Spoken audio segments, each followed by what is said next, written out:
atau kekerasan dalam pendidikan. Jadi ini pentingnya sebenarnya bagaimana seorang orang tua memilihkan pendidikan yang benar, yang pas untuk anaknya.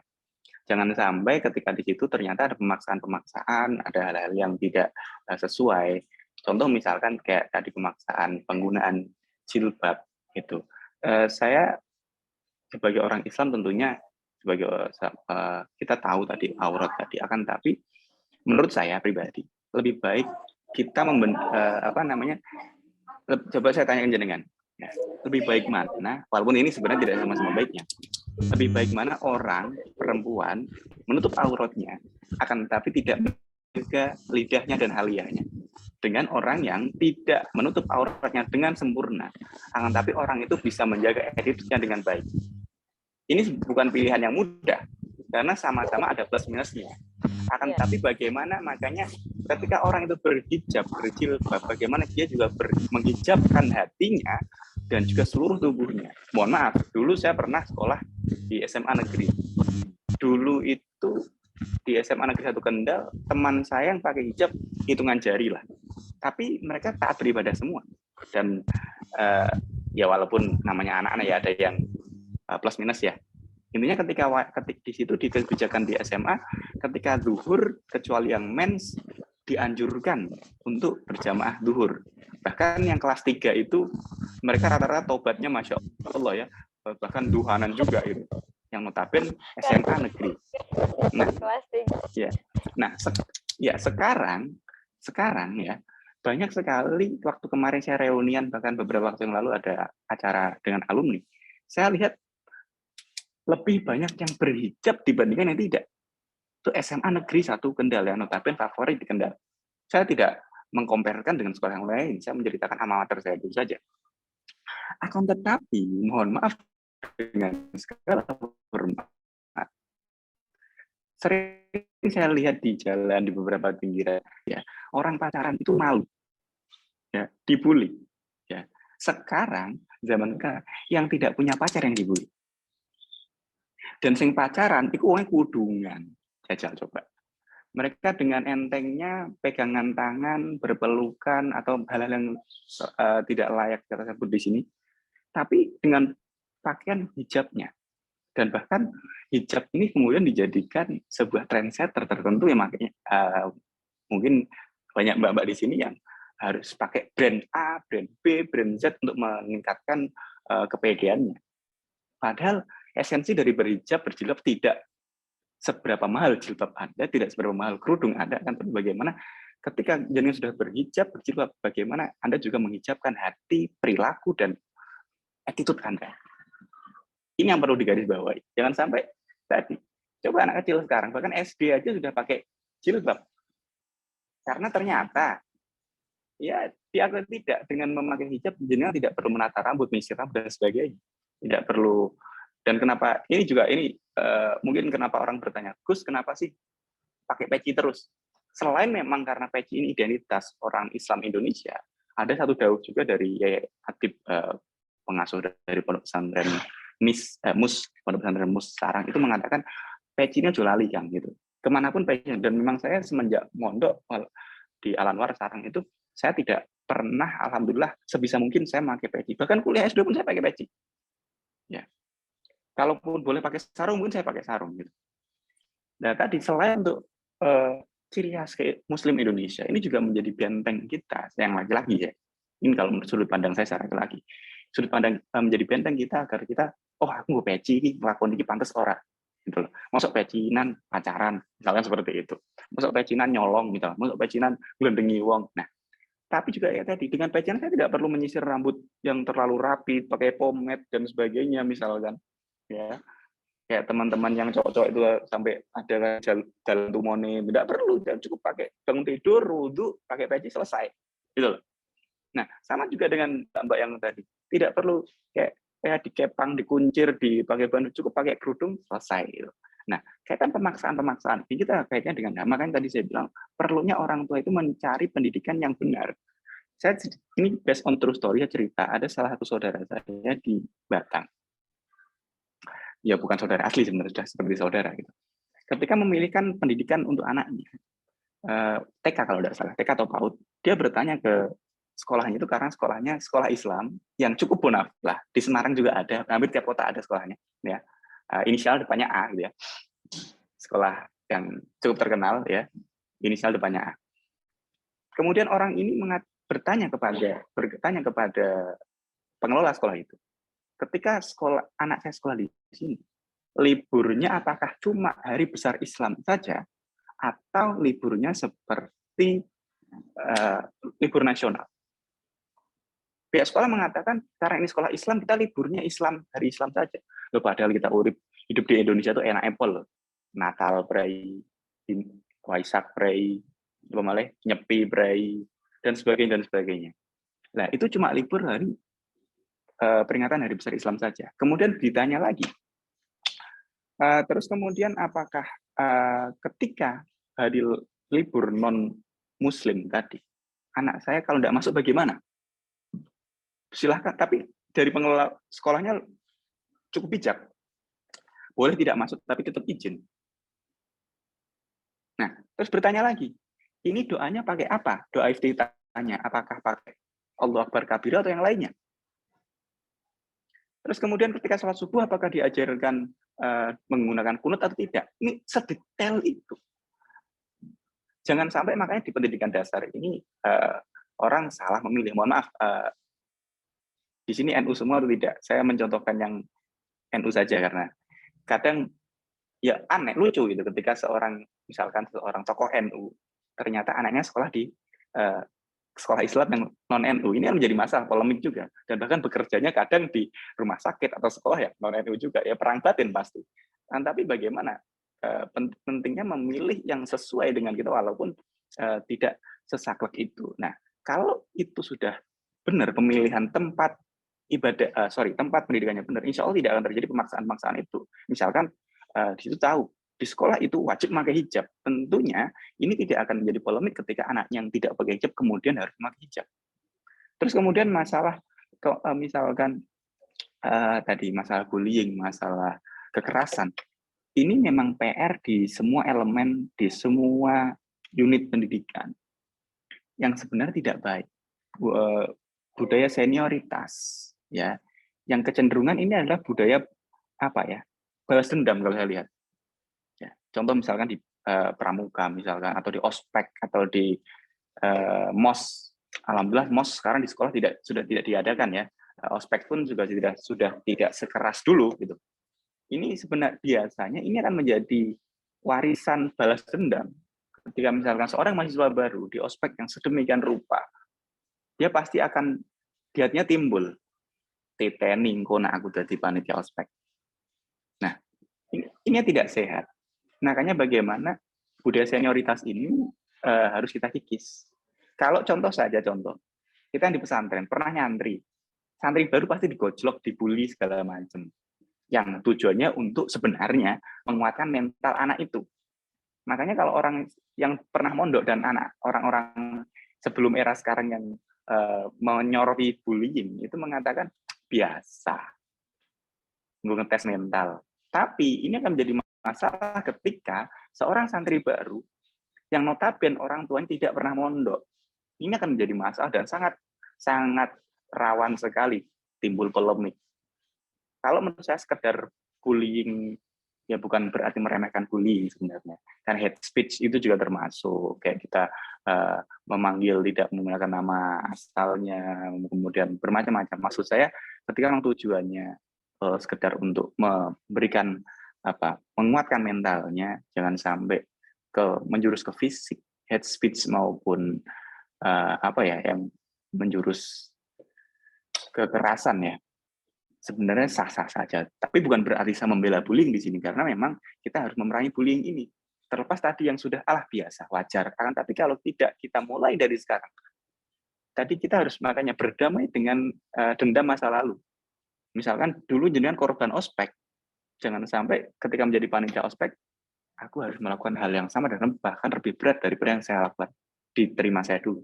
Jangan seperti itu. Putus di kita sudah, kita mulai sekarang tolak bullying dalam bentuk apapun.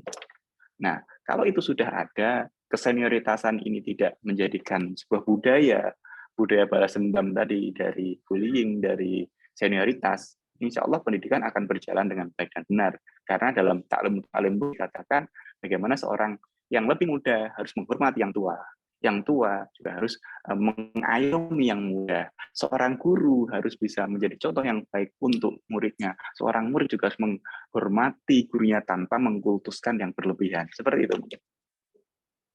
Iya, artinya semua agama sebenarnya tidak ada yang kemudian membenarkan kekerasan baik itu secara maupun secara verbal begitu ya Gus. Terkait dengan yang terjadi di dunia pendidikan itu lebih kepada penguatan mental itu berbeda terkait asalkan tidak sampai menuju kepada pelecehan atau merendahkan martabat kemanusiaan begitu.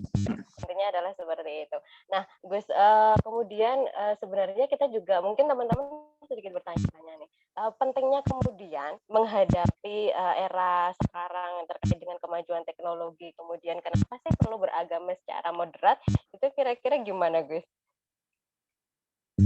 Ya, seperti yang saya tadi cuplik ya ayat dari surah Al-Baqarah ayat 143 tadi. Di situ dikatakan wakadzalika ja'alnakum ummatan wasata, umat yang moderat kalau bisa diartikan sekarang. Karena wasaton itu artinya tengah-tengah. Berarti harus tidak cuma tengah-tengah, tapi juga bijaksana, juga adil dan seimbang. Bagaimana kita beragama itu tidak terlalu keras dan juga tidak terlalu lembek. Jadi yang harus benar-benar ini gini. Mungkin bisa saya simpulkan seperti ini. Ketika pemahaman agama kita benar, baik dan benar, kemudian diaplikasikan dengan baik dan benar pula, ini akan memunculkan kok secara otomatis, saya jamin secara otomatis moderasi beragama akan muncul, toleransi beragama muncul, dan bahkan mungkin pluralisme itu bisa kita terima kok. Dengan catatan kita sudah paham agama dengan baik dan benar. Saya contohkan seperti ini saja. Misalkan, kalau kita belajar fikih dasar, rata-rata semua pasti pernah diajarkan Sulamut Taufik. Di Sulamut Taufik itu hukumnya sangat keras sekali dan sangat kencang sekali dan saklek sekali. Kemudian bagaimana ketika kita naik level di Fathul Qorib, ternyata sudah ada perkhilafan. Naik lagi ke Fathul Mu'in, perkhilafan makin banyak. Naik lagi ke Fathul Wamba, banyak lagi. Ini baru matannya saja, matan tanpa N di tengah ya, matan. Ya. Jadi matannya kalau ada N-nya di tengah bahaya nanti ya. Nah, belum lagi nanti ketika ada syarahnya. Ketika misalkan kita dari Sulamut Taufik, ternyata di Is'adur Rafiqnya sudah berbeda. Ya. Yang mengomentari dari Sulamut Taufik kan Is'adur Rafiq. Terus kemudian ketika di Fathul Qorib tadi ternyata di bejurinya pun atau di tausehnya, di bejurinya sudah ada perkhilafan. Kemudian bagaimana ketika di Fathul Mu'in ada I'anatul Thalibinya juga banyak sekali perkhilafan. Ya. Dan juga yang kitab-kitab yang lainnya misalkan. Ini ternyata memang benar dawuh Gus Dur. Semakin tinggi ilmu seorang, semakin besar toleransinya. Nah, toleransi ini bisa kita dapat dengan cara kita belajar yang giat, belajar yang baik dan benar. Contohkan seperti ini. Kenapa penting belajar ya? Dengan kitab-kitab yang lebih referensinya lebih bagus, lebih banyak, lebih tebal. Kalau tadi saya bilang di Sulamut Taufik sangat keras sekali. Oke. Contoh di Sulamut Taufik main musik itu dikatakan maksiat tangan. Nah, akan tetapi ternyata di kitab yang lain ada kok beberapa alat musik yang diperbolehkan, misalkan tambur atau yang lain. Dan beberapa makalah kaul baik itu yang kontemporer maupun ulama salaf ternyata ketika misalkan sebuah acara dakwah atau pengajian yang di situ diselingi dengan musik dalam arti musik yang islami di sini ternyata diperbolehkan kok, karena metode dakwah itu simpel saya, dakwah itu tidak harus dengan ceramah, dakwah itu dengan bermacam-macam metode dan juga bermacam-macam media. Sekarang ternyata kita juga mempraktekannya hari ini kita juga menggunakan metode atau perantara dakwah yang mainstream gitu, yang anti mainstream. Kalau dulu cuma sekedar ngadep dampar, kalau bisa saya sebut filosofi dari Lirboyo itu ngadep dampar, Nah, tapi saya memaknai madhab dampar ini tidak letterlock dampar di depan meja ini, akan tapi bagaimana dampar ini sebuah wasilah bisa bermakai dengan beberapa teknologi seperti sekarang hari ini kita juga dalam menghadap dampar ini terlepas dengan media Zoom yang bisa menemukan kita secara virtual seperti itu. Jadi ya silahkan gitu dengan adanya tadi moderasi yang benar-benar saya bilang tadi tidak saklek. Jadi pemahamannya harus benar-benar tawasud dan bagaimana kita sudut pandang kita tengah-tengah. Jadi tadi makanya kalau bertanya biasanya orang itu ya tanya, ini hukumnya bagaimana? Kecenderungan orang itu masih menghukumi perkara cuma hitam dan putih, haram dan halal. Padahal kalau kita belajar dalam usul fiknya atau dalam baitul fiknya, makosid syariah juga banyak sekali. Tidak cuma hukum-hukum, tidak cuma halal haram saja, ada makruh, ada mubah, ya, ada juga jauh yang tadi biasanya istihsan dan segala macam. Dan tapi bagaimana ketika kita ditanya kadang, ini hukumnya bagaimana? Ini enaknya bertanya kalau dengan orang yang tahu hukum. Saya cenderung kadang agak bercanda dengan orang itu. Ini hukumnya bagaimana? Ini hukumnya bagaimana? Saya tanya, pengen jawaban sing abot apa sing enteng? Ya, bahasa jokesnya seperti itu.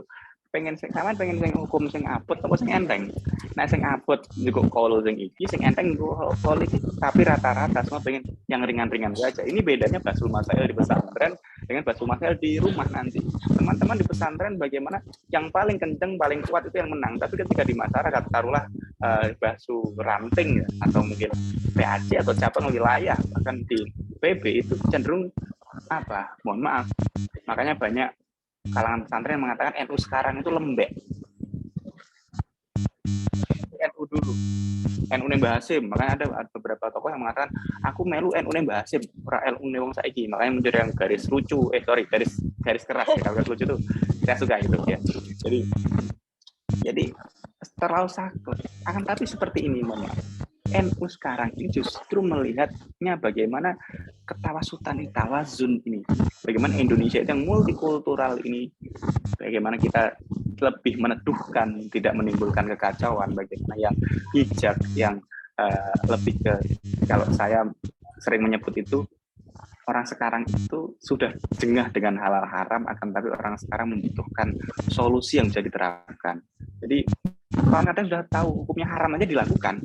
Kadang orang bertanya cuma sekedar pembenaran saja. Tapi bagaimana hukum ini tidak menjadikan terdikotomi cuma hitam dan putih, halal dan haram. Tapi bagaimana ini menjadikan solusi agar orang itu tetap bisa melaksanakan aktivitasnya. Contoh misalkan ketika kita secara saklek menghukumi bank, kita harus sepakat bank itu haram karena riba. Akan tapi ketika kita tidak bisa mengelak dari bank, terus bagaimana? Apakah kita tidak bisa bertransaksi? Apakah kita tidak bisa berusaha? Tentunya ada beberapa solusi-solusi tentang hukum bank. Makanya ada yang mengatakan bank itu diperbolehkan dengan beberapa catatan tentunya. Kaitan bunga bank juga seperti itu. Ada yang mengatakan bunga itu full haram. Tapi ada beberapa pendapat ulama kontemporer justru kita diwajibkan mengambil bunga itu. Karena bunga itu adalah hak kita. Kalau kita tidak ambil berarti kita justru membantu mereka memperlancar roda riba yang berjalan di bank itu. Nah, terus ada yang uang riba kok dimakan terus, uang bank kok dimakan. Ada pendapat yang ulama yang lain kita ambil dong. Boleh kita ambil selama tidak digunakan untuk makan anak istri kita. Tidak untuk makan kita, tidak menjadi daging untuk kita. Mungkin silakan ambil, disodakohkan, ditasarufkan, atau dibelikan barang yang notabene tidak dimakan, misalkan dibelikan pulsa, dibelikan silakan. Itu mungkin seperti itu pemahaman seperti yang perlu kita terapkan, bagaimana tidak saklek, tidak terlalu gampang memutuskan sesuatu, tidak terlalu gampang mengharamkan. Makanya pentingnya belajar yang baik dan benar, dan perlu saya garis bawahi tadi, pemahaman agama yang baik dan benar ketika diaplikasikan otomatis akan memunculkan moderasi beragama dan toleransi beragama. Seperti itu. Bagus, luar biasa. Karena bagaimanapun kita tidak hanya sebagai umat beragama saja ya Gus, tapi kita juga sebagai manusia juga bernegara, bersosial dan lain sebagainya. Karena kita juga dalam beragama artinya kita tetap harus menjaga harmoni beragama itu. Makanya penting moderasi salah satunya dengan toleransi tersebut. Kemudian timbul kedamaian gitu atau harmoni di antara masyarakat yang tinggal bersama-sama meskipun dengan latar belakang yang sangat berbeda-beda. Teman-teman silahkan kami persilahkan bagi yang ingin langsung berdialog dengan Gus Rifkil, mumpung beliau ada di sini dan teman-teman satu forum dengan beliau, bisa bertanya secara langsung. Jangan ragu untuk mengacungkan atau angkat tangannya, hands up-nya. Nanti akan kami persilahkan teman-teman untuk langsung bertanya kepada Gus Rifkil. Silahkan teman-teman. Sambil menunggu pertanyaan teman-teman Gus, kita kan tahu sendiri Gus Rifkil ini merupakan salah satu kiai muda yang memang memanfaatkan media digital ini dalam berdakwah. Itu luar biasa sekali loh, karena belum banyak juga sebenarnya kiai muda atau kiai muda di kalangan kita yang kemudian mau dan berani untuk memunculkan diri melalui media sosial, dan sebenarnya itu sangat dibutuhkan oleh umat sekali begitu, sumber-sumber otoritatif itu, daripada misalnya kita juga melihat di beberapa atau di TV atau media sosial lain sebagainya, mungkin yang muncul itu justru pemuka agama atau ustadz-ustadz yang mungkin populis atau mungkin juga justru yang kurang kompeten keilmuannya. Di beberapa TV juga saya lihat ada yang bahkan menulis ayat Al-Quran ini keliru ya Gus gitu kan. Itu kan menjadi sebuah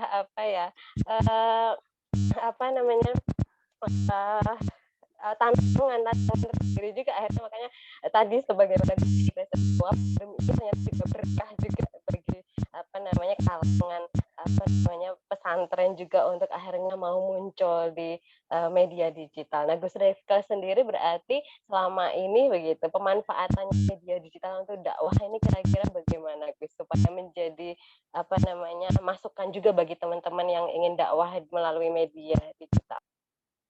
Ya, mungkin saya sedikit cerita awal mula saya terjun di dunia ini ya. Jadi waktu itu masih S2 di UIN, ada teman-teman dari PBNU mengatakan, ayo kita buat konten untuk sebagai bahasanya bukan menandingi ya, menambah hazanah keilmuan yang dari Nahdlatul Ulama, karena di dunia digital sekarang dipenuhi oleh paham-paham yang di luar Ahlussunnah wal Jamaah.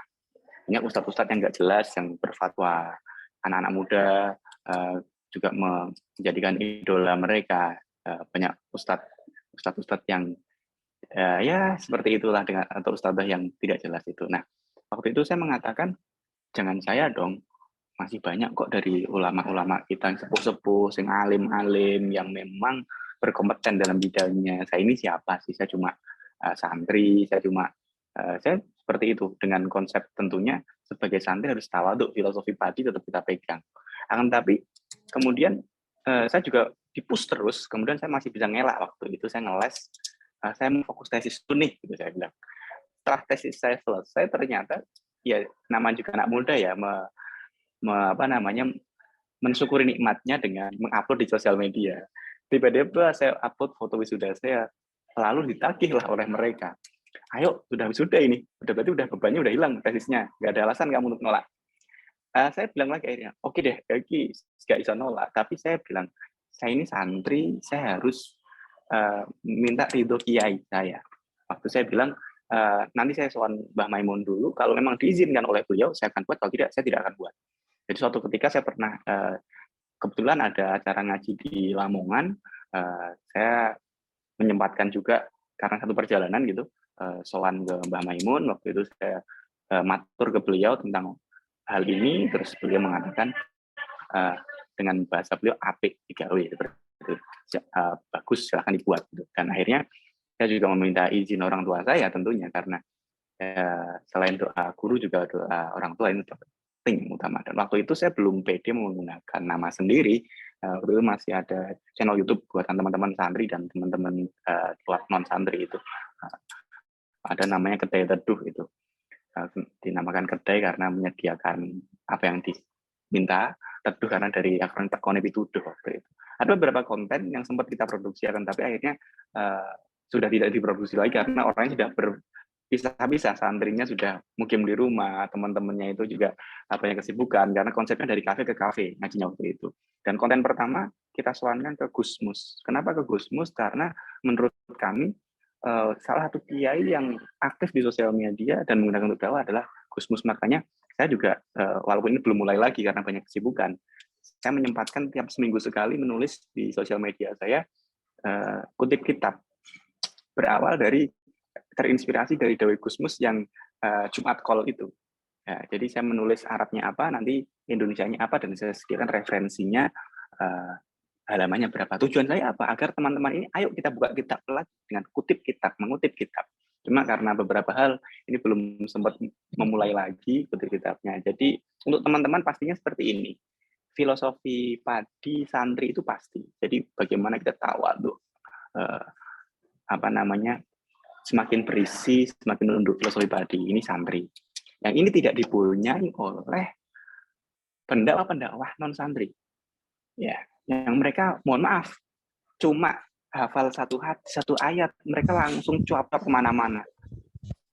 Balihuni walau ayatan, ini yang menjadi dasar mereka. Padahal satu ayat, satu hadis ini belum cukup. Bagaimana kita di pesantren bertahun-tahun bahkan, ya kita masih harus tawadhu, diajarkan tidak langsung speak up kemana-mana, karena jangan sampai ini beramal tanpa ilmu. Pentingnya al ilmu qoblal amal, bukan al ilmu bila amal, al amal bila ilmu. Jadi kalau kita mau ngomong misalkan tentang contohnya hari ini kita ngomong moderasi, kita juga harus paham dulu dong moderasi itu apa. Ya sedikit cerita, mohon maaf ini menyangkut kemarin misalkan peristiwa waktu istri saya di bully orang gitu. Ini sampai istri saya itu bilang, Mas, salah kula nopo gitu. Terlepas dia bilang waktu itu kersane resiko dari bermedia sosial. Kalau saja waktu itu pertama kali istri saya bilang, Mas niki pripun gitu aja, saya mungkin reaksinya berbeda. Tapi bagaimana istri saya menyabarkan saya, Mas kersane ini resiko bermedia sosial gitu. Ada orang yang suka dan tidak suka. Tapi kemudian dilihat lagi. Dan saya tahu karena saya dan istri saya kapanpun dimanapun kita mengisi apapun, kita tidak langsung asal cuap asbun, kita juga menyiapkan beberapa literasi, kita bahasa pesantren mutolaah lagi. Jadi memang kali lagi itu ketidaktahuan orang, malinformasi di informasi dan kebebasan berpendapat yang kebablasan ini yang menyebabkan itu. Sumbernya pun juga tidak jelas karena si pelaku ini ketika di sini meminta maaf mengatakan itu bukan konten produksinya. Dan perlu digarisbawahi, pelaku itu ke sini bukan karena keberaniannya, bukan karena fasilitatornya, tapi memang karena saya mengontak fasilitatornya itu karena saya tidak kenal orangnya. Saya minta dari awal temukan orangnya dengan saya dan istri saya. Terlepas memaafkan atau tidak itu urusan nanti istri saya. Dan memang karena kebetulan ketemunya di Lirboyo, hari ini saya juga masih di Lirboyo, ini siang nanti setelah ini baru pulang kali ini. Keputusan dari mas saya memang untuk diselesaikan dengan baik, dengan damai. Yang akhirnya sampai sekarang justru fitnahnya ke saya. Wah, ini suami model apa? Ini tidak bisa membela istrinya. Ini suami macam apa ini? Istrinya diinginkan diam saja.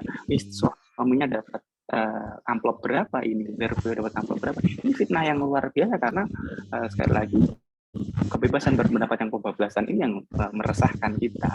Jadi pentingnya filter, sering-sering saring sebelum sharing. Dan untuk teman-teman kalaupun memang beringinan berdakwah di media sosial, monggo, saya justru lebih suka karena beberapa waktu yang lalu saya bertemu dengan staf khusus presiden Mas Aminuddin Ma'ruf mengatakan negara berkepentingan untuk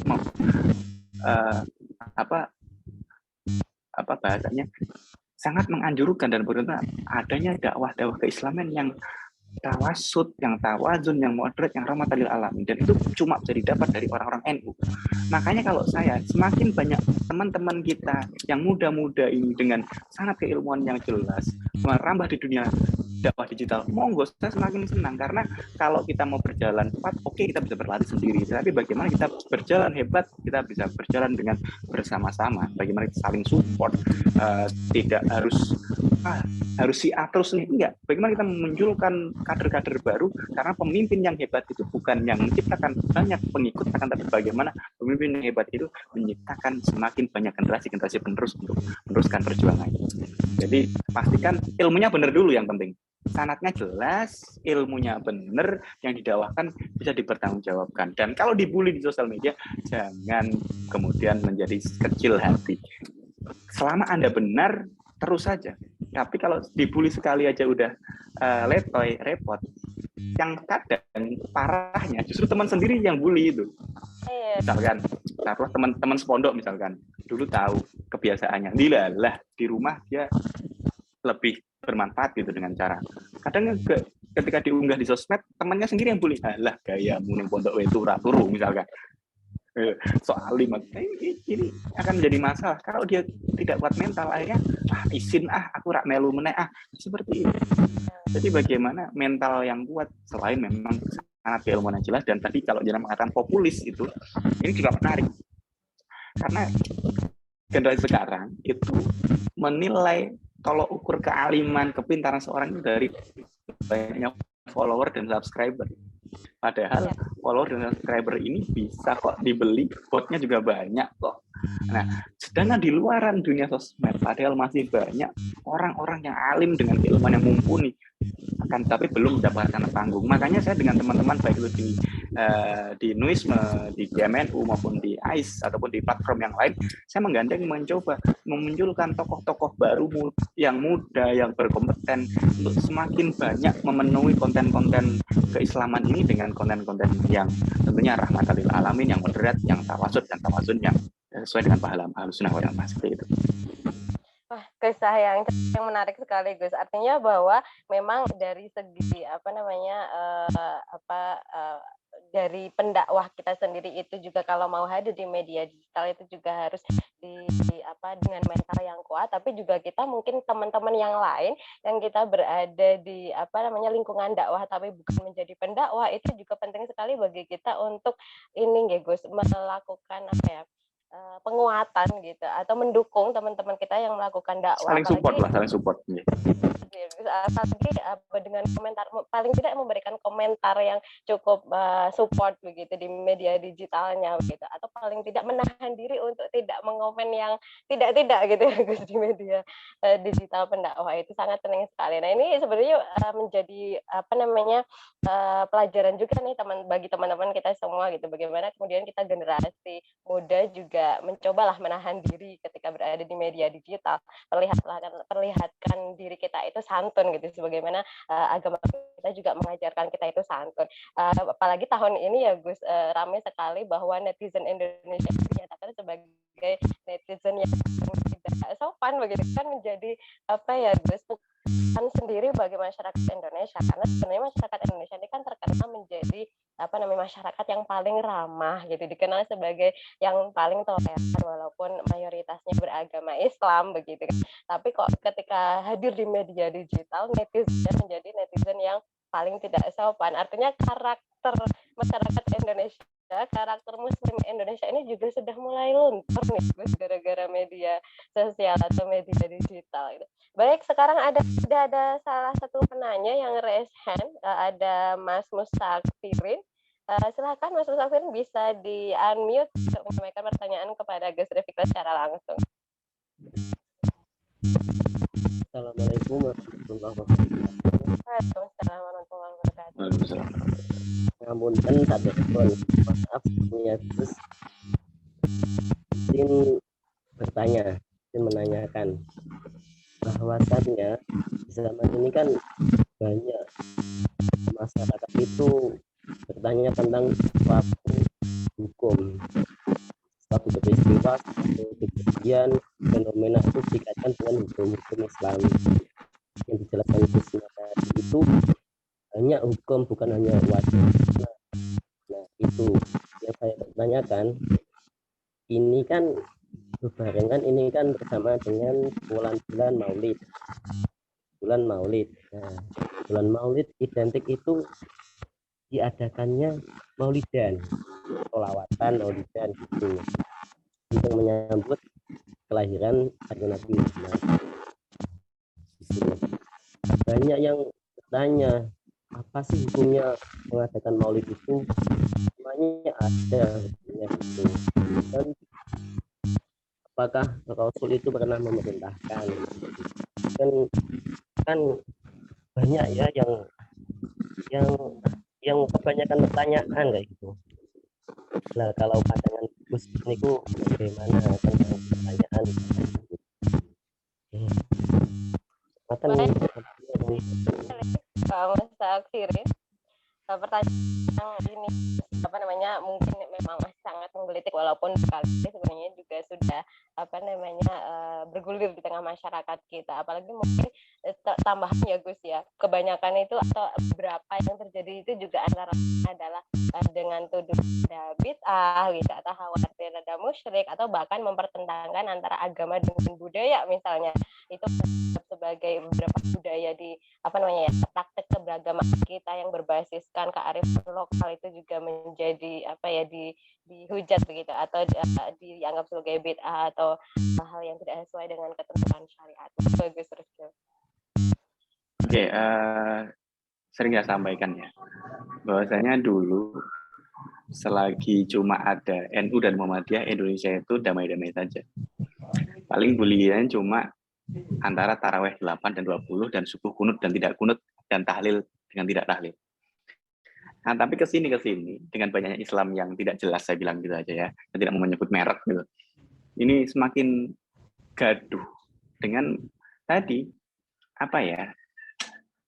Mereka itu mencoba membuat isu-isu yang sebenarnya hal-hal yang sangat remeh sebenarnya, dengan tujuan untuk agar dikonsumsi orang dengan malinformasi ini.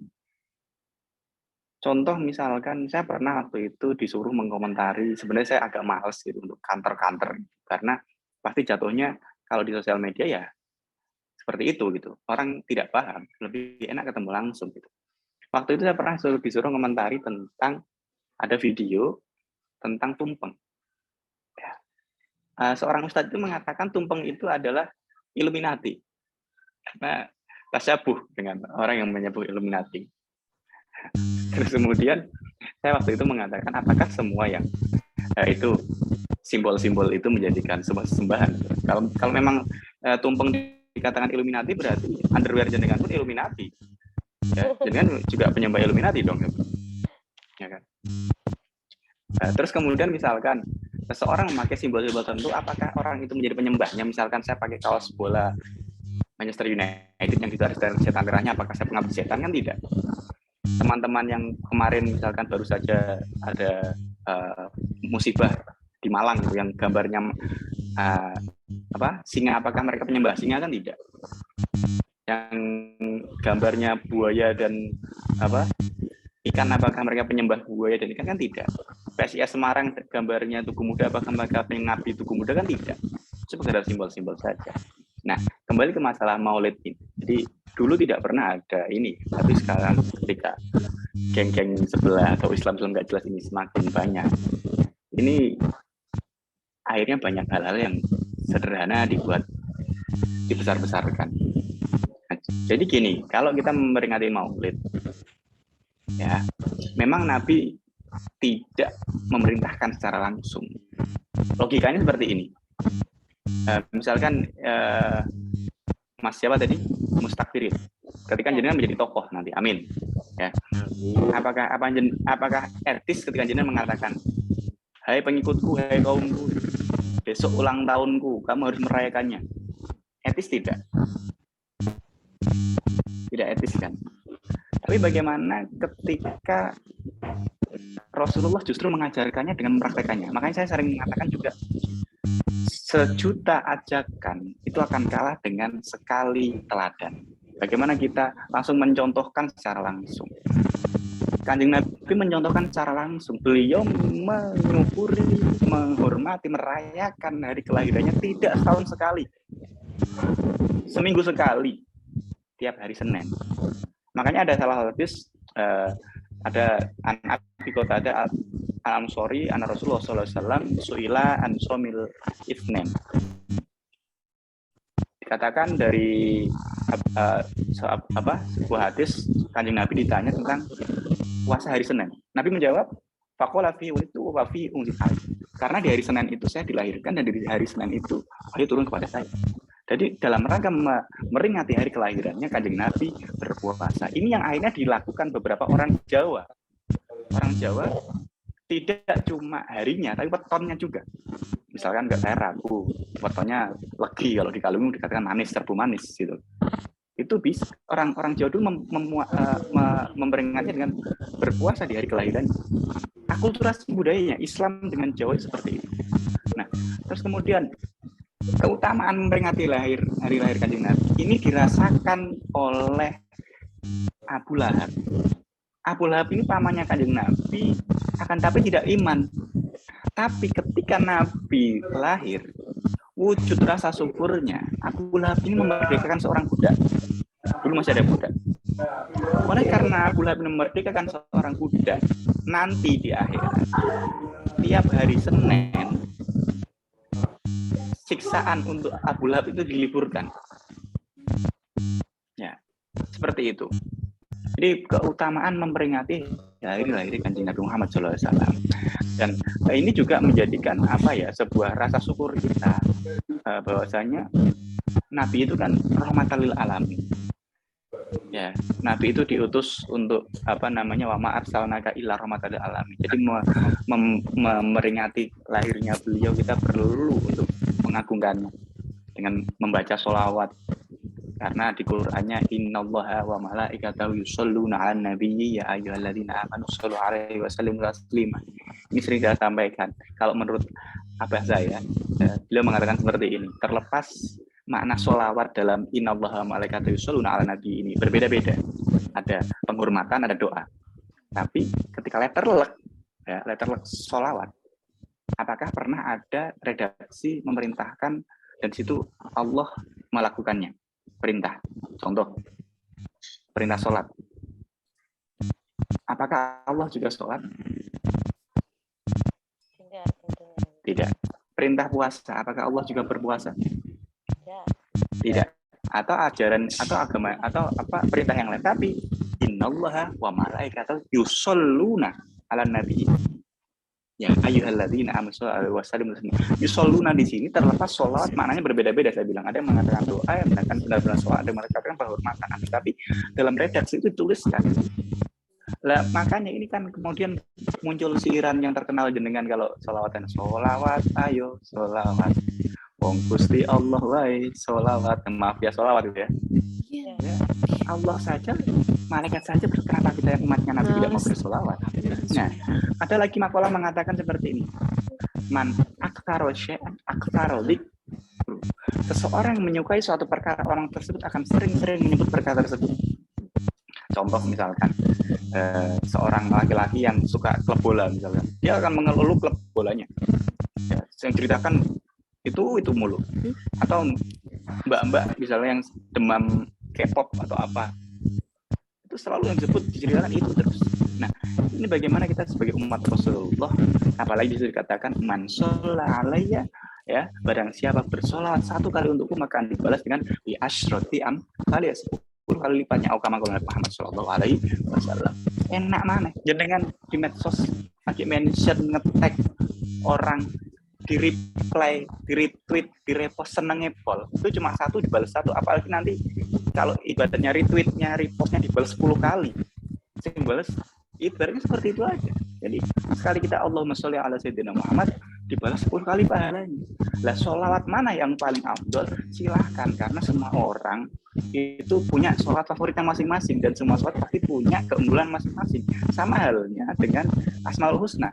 Asmaul Husna itu ada 99, akan tapi sebenarnya kita punya 1 kok yang cocok untuk kita. Cuma kadang kita belum tahu. yang mana yang cocok untuk kita. Makanya amannya ya kalau mau doa Asmaul Husna dibaca semua, paling juga nggak ada 5 menit ya Allah ya dibaca itu kan. Seperti itu. Kalau Mbak Maimun itu kalau doa itu pasti ada ya Latif dan 17 kali karena beliau udah tahu Asmaul Husna yang pas untuk beliau itu. Sedangkan kita kan belum tahu. Nah, kalau belum tahu ya kita nggak ada salahnya dibaca yang toh Asmaul Husna asmane Gusti Allah, semakin banyak disebut kita juga cepat punya pahalanya. Nah, kaitan dengan kemudian bagaimana perayaan yang dilaksanakan dengan bercampuran dengan budaya. Kalau di Kaliwungu itu ada ya, Kaliwungu Kendal itu ada namanya weh-wehan. Weh-wehan itu adalah budaya saling tukar makanan, barter makanan dalam rangka apa? Memuliakan hari raya Rasulullah. Jadi sore sebelum malam puncaknya Maulid malam 12 itu orang akan bawa makanan membawa ke tetangganya, ditukar dengan yang ada di tangganya, barter, disebut weh-wehan. Dalam rangka apa? Akulturasi budaya. Tujuannya apa sebenarnya? Memasak makanan agar malamnya bisa dipakai untuk acara Maulid Nabi. Karena untuk merayakan Maulid kita tidak harus sholawatan saja, kita tidak menggelar pengajian saja, akan tapi kita juga bisa dengan bersedekah, dengan berkelakuan baik dalam rangka memuliakan hari lahir beliau. Mumpung ini di bulan kelahiran beliau, silahkan untuk bersolat sebanyak-banyak dan berbuat amal kebaikan sebanyak-banyaknya. Kalau misalkan tadi dengan menyinggung masalah kultur budaya, orang kadang akhirnya muncul budaya misalkan kayak nyadran atau yang lainnya, nyadran ya, misalkan bawa sedekah di laut gitu. Ini kan bagaimana pintarnya ulama-ulama dahulu, Wali Songo ini bagaimana tidak melarang tapi mengakulturasikan. Coba kita tanya, tahlilan, nyatus, nyewu, matang puluh, itu budaya sebelum Islam. Tapi bagaimana di situ dimasuki unsur keislaman, di situ diadakan bacaan-bacaan yang baik, ada bacaan Quran, ada sholawat, ada tahlil. Apakah itu tidak perkara yang baik? Terus kemudian ada di situ sedekah, apakah sedekah bukan perkara yang baik? Jadi terlepas itu bid'ah, itu namanya bid'ah yang hasanah, bukan bid'ah yang sayyi'ah. Karena kalau semua dihukum bid'ah, hari ini pun kita melaksanakan bid'ah. Kalau secara global mengatakan bid'ah masuk neraka, berarti kita semua masuk neraka. Karena kita semua melaksanakan bid'ah, dan kita hari ini tidak bisa tanpa bid'ah. Jadi kita harus mengkotak-kotakkan bid'ah yang hasanah dan bid'ah yang sayyi'ah. Seperti itu. Baik, guys. Jadi apalagi kalau kita menyadari ya Gus ya, bagaimanapun banyak agama itu akan selalu berbeda gitu, atau kearifan lokal di mana agama kasih begitu. Apa namanya yang sudah di masyarakat Indonesia dan sebagainya. Memang yang sesuai tentunya dengan Islam, tidak ada pertentangan dengan syariat Islamnya. Ada pertanyaan nih Gus yang masuk melalui kolom chat dari Mbak Ayu Pratiwi yang menyatakan bahwa tadi Gus Rifka sempat menyinggung mengenai bullying dan Gus Rifka mengatakan kalau dibully satu kali itu jangan selesai. Nah, bagaimana cara kita untuk meneguhkan hati di saat dibully pada jalan yang benar nih Gus, atau mungkin ketika mempertahankan praktek beragama yang benar tapi dibully Gus mulut dan gitu misalnya kemudian dibully itu gimana nih? Ya perlunya memang mental yang kuat ya. Jadi kalau kita ibaratnya sosial media itu sebagai sebuah rimba kalau menurut saya ya. Jadi bagaimana kita kalau memang tidak mau konten apapun yang kita konsumsi dikomentari ya jangan diupload. Ketika kita sudah mengupload itu sudah siap dengan segala resikonya. Contoh. Dulu ini pengalaman pribadi saya. Dulu sebelum saya mau menikah dengan istri saya yang notabene dengan nama besar Lirboyonya, saya itu upload foto main bola saya biasa aja. Yang di situ ya lumrah yang main bola, celana pendek, kaos kaki panjang walaupun sudah saya tutup sampai dengkul. Ya namanya nendang bola kadang tetap pahanya kelihatan. Tapi setelah saya kemudian mau menikah dengan istri saya, kemudian saya mikir-mikir meneh, iki nek aku ngupload bal-balan terus pupuk pahaku ketok. Wes dibully ya. Nek sing dibully aku ra apa, nek sing dibully bojoku, sing dibully keluarganya. Makanya saya akhirnya ketika saya main bola, ketika saya mau sekarang sudah pakai alhamdulillah sekarang ada legging itu. Ini bagaimana kemudian kita juga menyiapkan prepare dulu ketika hal-hal yang memang ingin kita share. Contoh seperti kemarin gitu, waktu saya upload ulang tahun saya atau ulang tahun istri saya, kita juga sudah siap nih. Ini pasti ada yang bully nih, kaitan ada linknya. Kenapa kok ada linknya? Gitu. Kenapa orang Islam kok merayakan ulang tahun? Gitu, seperti itu. Apakah ini tadi dalam rangka apa? Mensyukuri nikmat kelahiran dengan terlepas menyukurnya macam-macam. Jadi kalau memang teman-teman mau upload apapun di sosial media, ya pasti pertimbangan dulu plus minusnya. Makanya saya sering menyampaikan jangan sampai kehilangan moral cuma hanya karena ingin viral. Orang sekarang kan seperti itu, joget-joget di pinggir jalan nggak jelas gitu kan, cuma pengen viral aja. Bagaimana moral akhlak ini tetap kita jaga, dan di sosial media pun kita harus menjaga itu, jangan sampai rating sebagai netizen paling tidak sopan ini semakin ya. Makanya kemarin ya alhamdulillah dengan kasus kemarin itu saya tidak terprovokasi dan tidak terpancing sama sekali. Terlepas ya jujur ya namanya suami siapa sih yang rela istrinya seperti itu gitu. Hati boleh panas tapi kepala kan harus tetap dingin.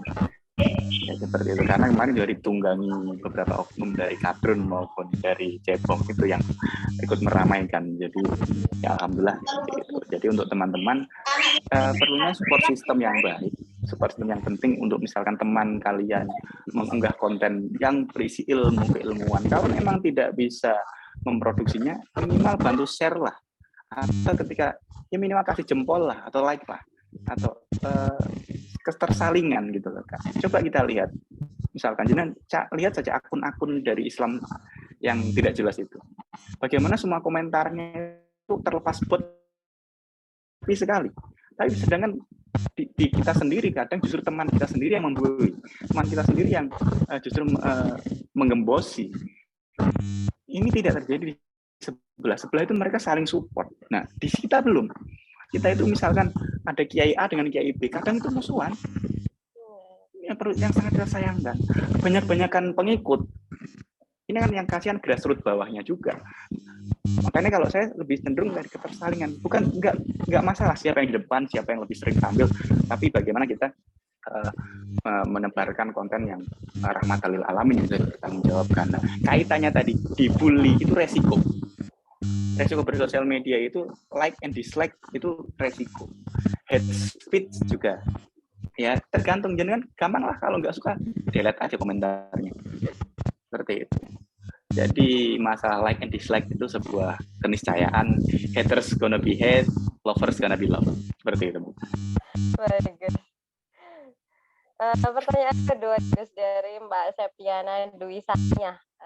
Bagaimana cara bertoleransi di tengah penduduk dengan mayoritas non-Muslim, seperti yang tinggal di Bali dengan agama Islam, di mana penduduknya mayoritas agama Hindu, dan dalam agama Hindu banyak sekali adat dan budaya. Bagaimana cara kita menunjukkan rasa toleransi sebagai umat Islam? Ya, mungkin perlunya memahami toleransi, jangan sampai toleransi kebablasan ya.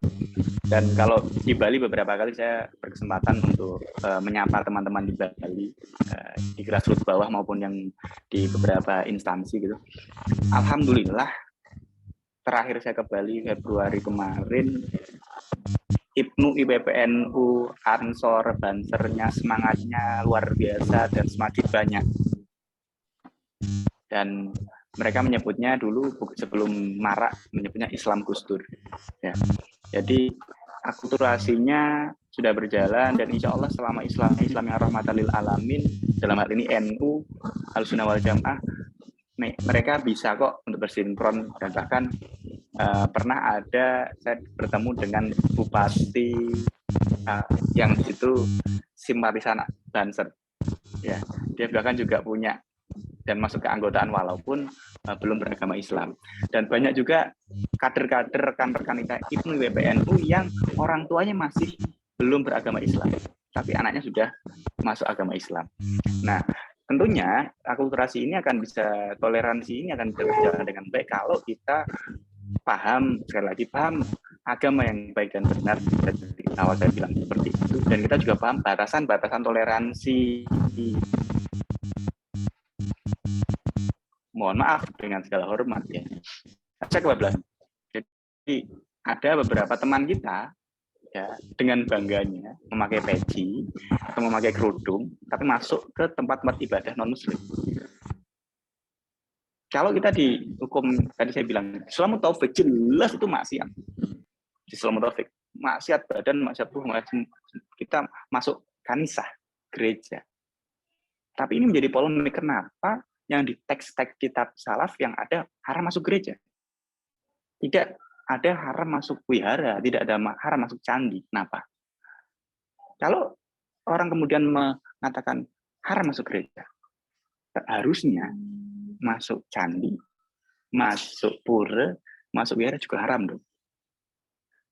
Logiknya seperti itu. Kenapa? Karena kitab-kitab salaf itu dikarang di zaman dulu dan di Timur Tengah yang di sana tidak ada selain gereja. Selain tidak ada itu wihara, tidak ada itu pura, tidak ada itu candi. Oke. Nah, dan kitab-kitab itu dikarang ketika terjadinya perang salib yang masih konfrontasi Islam dan Muslim yang sangat keras sekali. Tapi bagaimana kalau kita di sini? Tapi sekarang saya tidak menyarankan dan tidak memerintahkan Anda untuk masuk ke tempat-tempat ibadah itu, karena ya semoderat kita juga tahu hukumnya. Tapi kalaupun memang keadaan maksa jenengan untuk masuk, misalkan taruhlah dari salah satu panjang ini ada yang menjadi tokoh, misalkan presiden, wakil presiden, menteri, gubernur, bupati yang mengharuskan jenengan masuk tempat ibadah itu, ya niatkan Anda masuk di situ sebagai tokoh itu, bukan sebagai seorang muslim. Terlepas banyak pendapat ya. Kalaupun memang masuk ya jangan sampai ketika masuk itu mengurangi keimanan kita. Nah, di Bali itu hampir semua tempat, hampir semua perempatan itu ada sajen, ada pura kecil. Bahkan tempat wisatanya pun banyak yang pura, Tanah Lot misalkan, terus apalagi Bedugul misalkan, ada yang lainnya.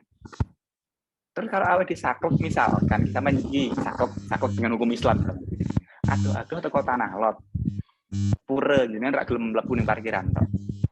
Aduh teko Bedugul ning nggon parkiran tok. Jadi padahal wisata misalkan KKL misalkan dari kampus harus membuat laporan perjalanan. Bagaimana kamu bisa bercerita Tanah Lot seperti apa, Bedugul seperti apa ketika kamu cuma di parkiran? Nih. Tapi sekali lagi jangan sampai menjadikan kebanggaan kita masuk. Toh kalau di pura itu nggak masuk kan, cuma di luarnya aja kan. Nah, atau misalkan jangan ke gereja, di luarnya aja. Jangan sampai terus dengan bangga masuk di dalam foto dengan kilo aku di gereja sholawatan. Kilo aku ngisi pengajian di gereja. Ya. Mungkin satu sisi melihatkan kegagahan Islam di tempat ibadah mereka, tapi apakah jenengan tidak berpikir ketika jenengan misalkan di posisi mereka, ini orang bukan agama saya ngisi acara agama di tempat peribadahan agama saya?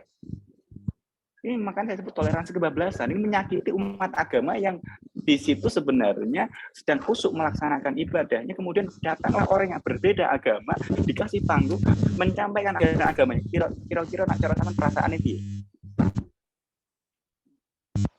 Jenengan lagi di masjid nih, tiba-tiba ada seorang pastor, ada seorang siapa namanya, biksu atau seorang pendeta masuk dikasih mimbar menyampaikan ajaran agama mereka.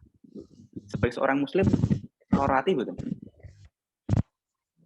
Nah, ini coba keadaannya kita balik. Maka saya bilang, menurut saya terlepas itu dikatakan toleransi, kalau menurut saya itu sudah cenderung kebablasan toleransi seperti itu. Kalau sekedar memperingati dengan libur, kita juga memanfaatkan ya dengan adanya diskon Natal, diskon Imlek, diskon itu why not gitu. Misalkan seseorang kok mengucapkan dengan ketentuan kaitan pekerjaan, dengan kaitan profesi, enggak masalah sih, sekedar mengucapkan. Terus misalkan kayak harus nih, misalkan contoh saya sebut aja nggak apa-apa ya, Natal jangan kerja dengan tempat ibadah yang itu mewajibkan karyawannya memakai topi sinterklas nih. Daripada jangan saklek, aku rak gelem topi, aku tak rak kerja wae. Tapi anak bojo ning omah mepakani opo? Apakah dengan memakai topi sinterklas ketika jenengan menjadi tidak Islam lagi kan tidak. Nah, yang penting bagaimana toleransinya yang baik, jangan kebablasan, dan saya pikir teman-teman sudah tahu batasannya dan bagaimana menjaganya. Kerukunan ini jangan tetap kerukunan beragama ini tetap berjalan baik di Indonesia, toleransinya, moderasinya, jangan sampai menimbulkan kegaduhan, jangan sampai teman-teman yang beragama mau beribadah dilarang, pendirian tempat, silakan mereka mau beribadah, mereka mau mendirikan tempat ibadah asalkan memenuhi syarat rukun dan ketentuan yang ada di negara Indonesia. Itu mungkin dari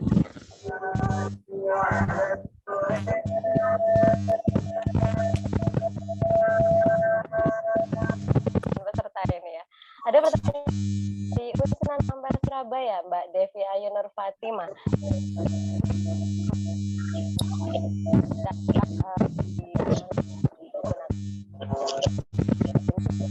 Sedikit belasan semuanya gitu. Nah, cara kita membentengi diri agar tidak berat.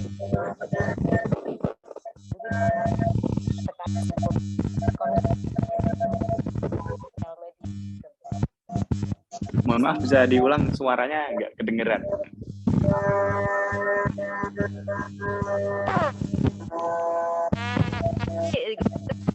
Kan bahwa milenial ini kan banyak media sosial gunakan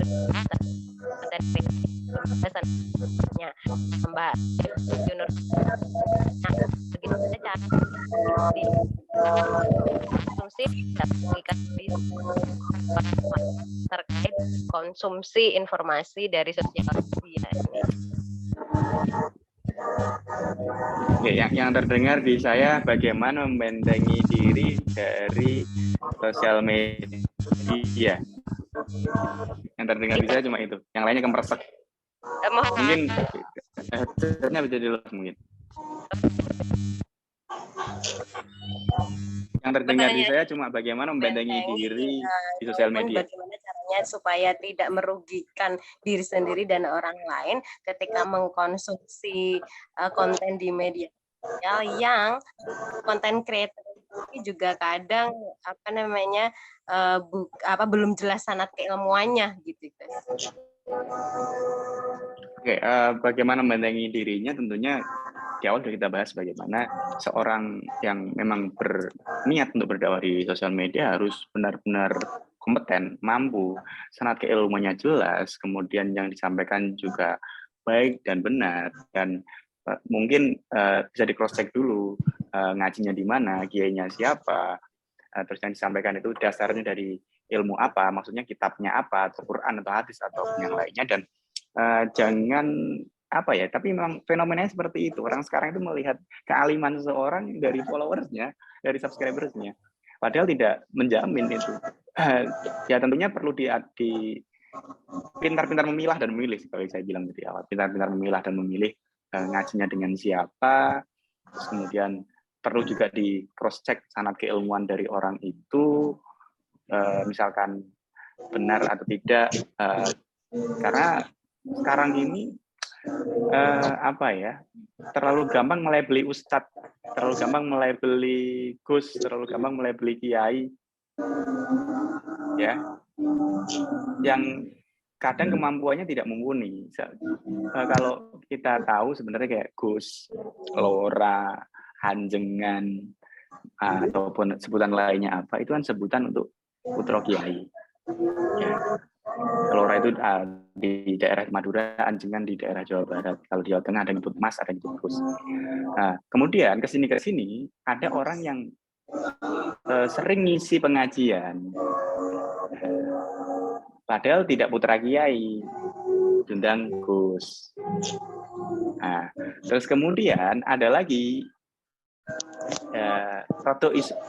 membuka praktek pengobatan, ya itu juga disebut Gus.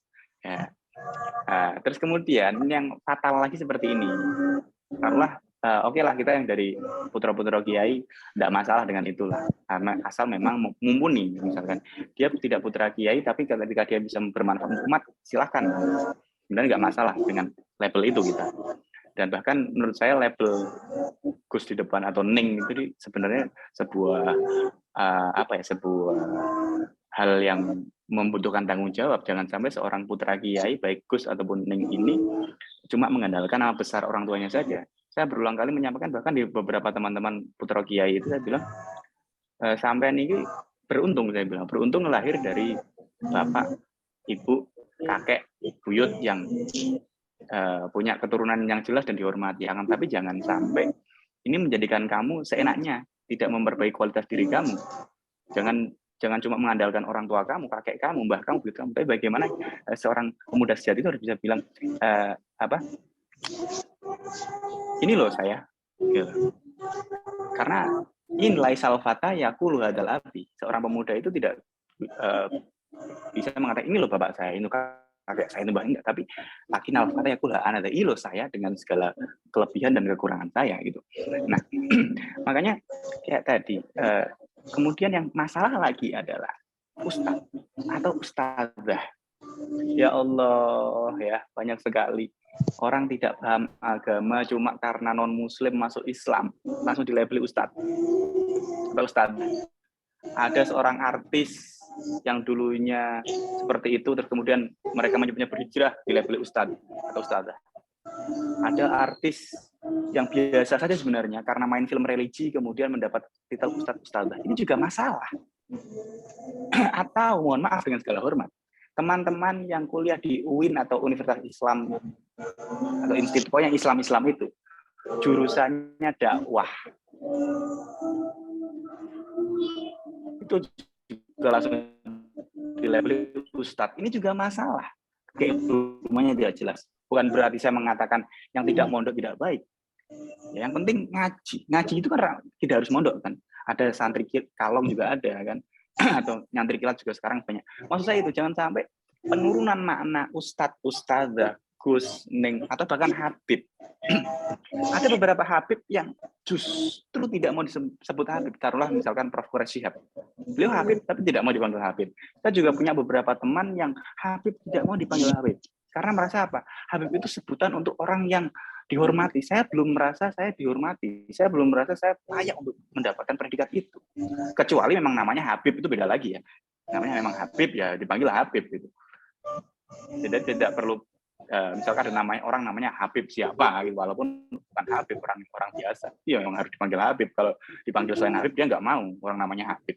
Misalkan Habib kok dipanggil Pak Ijo ya nggak mau. Itu memang namanya ya seperti itu. Itu contoh. Jadi tadi pentingnya memilah dan memilih, perlunya cross check. Sebenarnya kalau dulu dari Kemenak ada sertifikasi dai itu sebenarnya bagus juga itu, ya karena ya memang diperlukan. Akan tapi sayangnya juga banyak yang dari golongan pesantren itu yang masih kayak tadi filosofi padinya masih ada. Ngapain ngaji lillahi ta'ala. Akhirnya Islam nggak jelas ini yang masuk mengambil itu. Atau misalkan kalau kita bicara pendidikan, bicara pesantren, kadang ada beberapa dari pemerintah dengan pesantren, ada bantuan dari pemerintah untuk pondok. Ada beberapa pondok yang masih tidak mau mengambil bantuan itu. Ya, akhirnya ya diambil yang geng sebelah yang bahkan tidak ada pondoknya, cuma majelis taklim atau cuma nama saja atau cuma musola. Ini yang menjadi masalah. Sebenarnya undang-undang pesantren, terus apa tadi sertifikasi dai yang dilakukan pemerintah itu sebenarnya untuk menyelamatkan akidah Islam itu sendiri dan menyelamatkan umat dari ketersesatan dalam salah memilih ustadz, salah pengajian itu seperti itu. Pertanyaan terakhir nih Gus dari Mbak Emakulata Citra Ayu Pertiwi. Bagaimana pendapat Gus Rifkil tentang seorang santri putri yang menikah tanpa menggunakan hijab, sedangkan selama ini santri tersebut tidak pernah membuka hijabnya dan juga santri tersebut masih keluarga gue. Wah, sensitif sekali ini. Kalau hukum jelas ya. Tadi di awal kita singgung hukumnya aurat sudah jelas. Terlepas hukum itu kan kembali ke pilihan. Ketika memang orang itu memilih untuk tidak memakai, berarti dia sudah siap dengan resikonya. Jadi jangan salahkan alma maternya, jangan salahkan keluarganya, tapi coba kita tanya ke orangnya, apakah Anda siap dengan segala konsekuensinya? Seperti itu saja. Jadi individu ya Gus ya, jangan kemudian kaitkan dengan lembaganya atau bagaimana yang lain begitu ya Gus.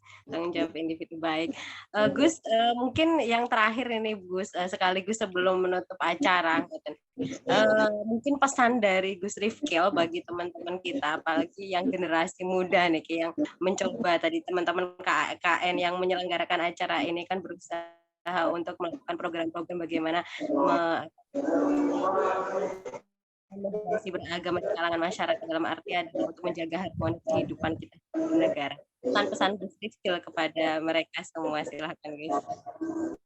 Ya, jadi harmonisasi keberagaman, sinergian antar umat beragama di Indonesia ini sudah diwujudkan sebenarnya dengan adanya toleransi beragama, adanya simbol kita juga Bhinneka Tunggal Ika, itu semboyannya. Jadi bagaimana kita mengawal ini, terutama anak-anak muda ini, bagaimana mewujudkan moderasi beragama yang baik dengan cara apa? Sekali lagi saya sampaikan, karena moderasi beragama ini akan muncul secara otomatis ya. Toleransi agama juga akan muncul secara otomatis ketika kita bisa memahami agama dengan baik dan benar.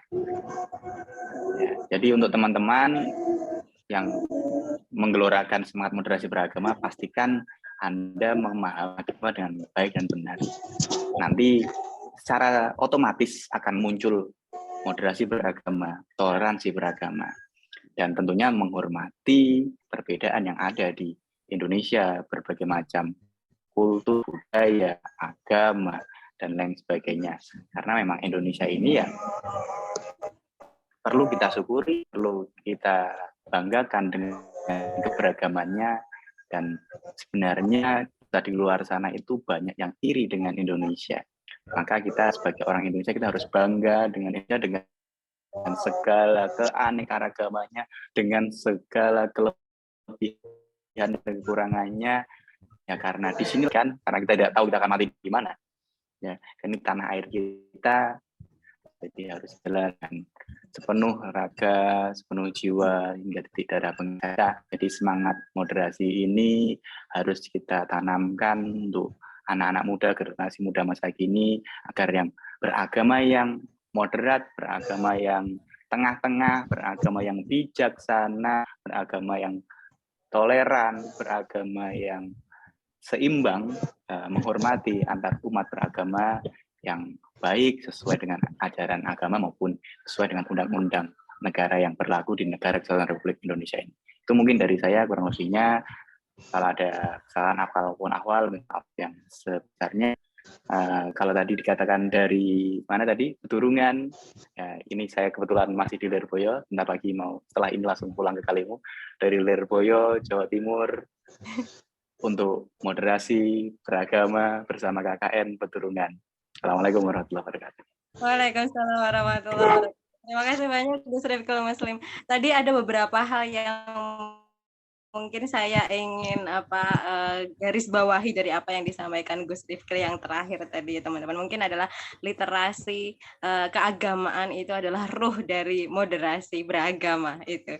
Jadi bagaimana kemudian kita bisa mengajak masyarakat untuk moderat, ya diawali dengan bagaimana kita mengetahui ajaran agama kita sendiri. Kemudian tadi satu hal juga yang sangat menarik dari Gus Rifkil dan saya rasa bisa diimplementasikan dalam program teman-teman ini, bahwa sejuta ajakan akan kalah dengan satu teladan, dan itu saya rasa sangat penting sekali bagi kita untuk bagaimana lebih menjadi teladan dalam beragama secara moderat daripada terlalu banyak mengajak tetapi tidak cukup efektif gitu. Terima kasih banyak Gus Rifkil atas ilmu yang telah diberikan atau di-share kepada kami semua. Kemudian saya mewakili teman-teman panitia nih Gus, ada request dari panitia, mohon maaf Gus, teman-teman panitia memohon untuk Gus Rifkil berkenan memimpin doanya. Kami minta barokah doa dari Gus Rifkil untuk mengakhiri webinar pada hari ini. Saya izin duluan untuk share. Mohon barokah doanya dulu Gus, jangan sewu Gus. Doanya dari jenengan saja. Ya udah, kita tutup saja dengan bacaan suratul Fatihah. Semoga apa yang kita bahas pada hari ini bisa berdampak banyak. Semoga hal kecil yang kita bahas hari ini bisa bermanfaat, bisa berdampak untuk moderasi beragama di negara ini. Kita tutup dengan bacaan suratul Fatihah. Semoga bermanfaat untuk teman-teman yang hadir, terutama untuk teman-teman di KKN reguler kelompok 79 UIN Wali Songo dan serta seluruh peserta webinar. Mohon maaf dengan segala hormat, ini saya sudah ditunggu, sudah persiapan. Kita tutup dengan bacaan suratul Fatihah saja. Al-Hadiniya as-solihah al-Fatihah. Ya, Assalamualaikum warahmatullahi wabarakatuh. Terima kasih banyak Gus Rifkil. Baik, terima kasih teman-teman semua peserta yang hadir pada hari ini. Karena mohon maaf Gus Rifkil sudah ditunggu untuk segera pulang ke Kaliwungu sehingga mungkin kita belum bisa foto bersama, tapi semoga tadi teman-teman sudah sempat screenshot foto bersama. Terima kasih banyak para peserta yang sudah hadir pada webinar pada hari ini. Semoga semua yang kita bahas pada hari ini memberikan manfaat dan menjadi pelajaran sekaligus memberikan pengalaman bagi kita semua. Dan tetap semangat semuanya untuk kita beragama secara moderat dalam menjaga harmoni kehidupan bernegara di Indonesia. Saya Rabiatul Adawiyah selaku moderator mohon izin undur diri, mohon maaf apabila dalam memimpin webinar pada hari ini ada kekurangan atau hal-hal yang kurang berkenan bagi teman-teman semua. Wassalamualaikum warahmatullahi wabarakatuh. Waalaikumsalam warahmatullahi wabarakatuh.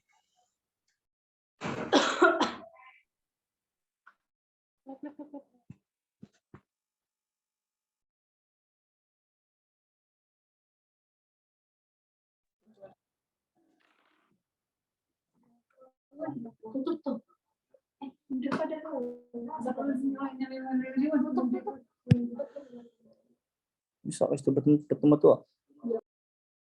Oke, terima kasih buat teman-teman sudah ikut bergabung di acara webinar pada pagi sampai siang ini. Terima kasih atas waktunya. Saya mewakili teman-teman panitia minta maaf apabila banyak kekurangan baik teknis maupun kesalahan dalam saya pribadi. Saya minta maaf yang sebesar-besarnya. Assalamualaikum warahmatullahi wabarakatuh. Waalaikumsalam.